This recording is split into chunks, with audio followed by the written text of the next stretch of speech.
Hi there, and welcome again to another Atlassian Cloud Changes. And today we're going to actually do 2 weeks worth of Cloud Changes because last week I had a bit of a cold and I was also rebuilding my office a little bit, so I didn't have the time to go through them.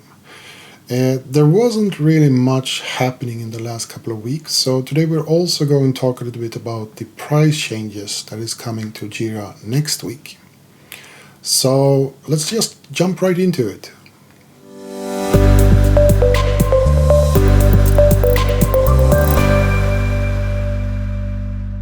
So last week we had only 2 new features that was announced. The first one is for Jira Service Management, where they just made a few UI changes. So the UI changes for managing portal-only customer access that used to be known as global customer permissions have moved a little bit.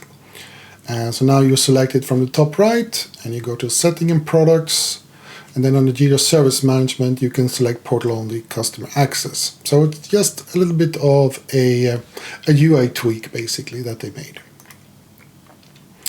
The second change is for Confluence, and again it wasn't really that much from user perspective.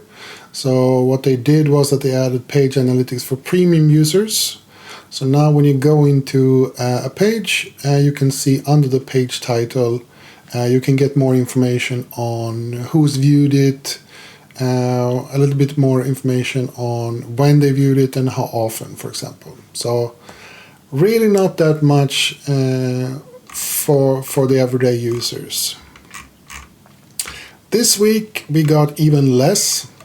We only got a coming soon, which is something I haven't seen before.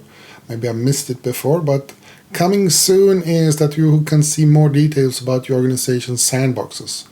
Again, for end users, this is nothing at all. It is only for admin use, so you can actually see when you test things out in the sandbox view. Moving over to cloud pricing changes, you probably all have seen that they have sent out an email. It basically said we are going to raise the prices, and here's a link to the page where you can read more. And if you click on that one, you come to this page, the future cloud pricing, and it's just a frequently asked question page. And a lot of people all look through this one and try to figure out where are the information, because this section on the side here looks like it's more like a general part of the page rather than the new future cloud pricing. So, but if you actually go to the pricing tables, this is where you will actually see what the new prices are. And I wrote a blog article about this because I really didn't like how they present this. The only information you get here is that you get the number of users, the tiers basically, and the new monthly price. But you don't see what the old one was, so you don't really know how much have they increased it. And nowhere, anywhere, will it actually say roughly how many percentage of an increase this is.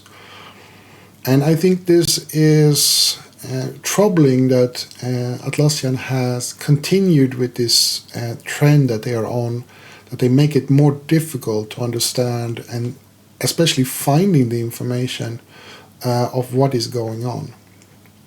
So in my blog post, in this one, I actually question why they obfuscate the prices.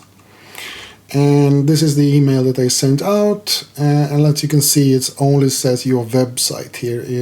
You can only go to the website. It doesn't say actually what is going to change. Just click here and go to a website to learn more. And this was where you ended up. And this is the one we just looked at.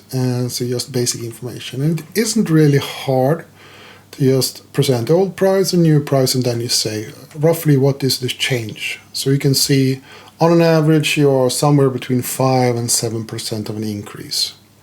I don't think this is something that is very difficult to present here. So I'm a little bit concerned that Atlassian has started to adopt this, what I call the dark pattern that usually is reserved for very crummy airline companies that want to hide their costs and the prices, and this is not what I feel that Atlassian is or has been in the past. But in the last couple of years, this has been a trend for Atlassian, for all their products actually. It's very difficult nowadays to actually get a full picture of what is going on, and they have isolated information in different places. But I'm sure that will improve. Hopefully we will see better information in the future. I've already sent my critique to Atlassian and explained why I don't think this is a good idea. But that was it for this week. Next week, hopefully we'll have a little bit more to actually report. Some new features hopefully coming soon. So until then, have a good day.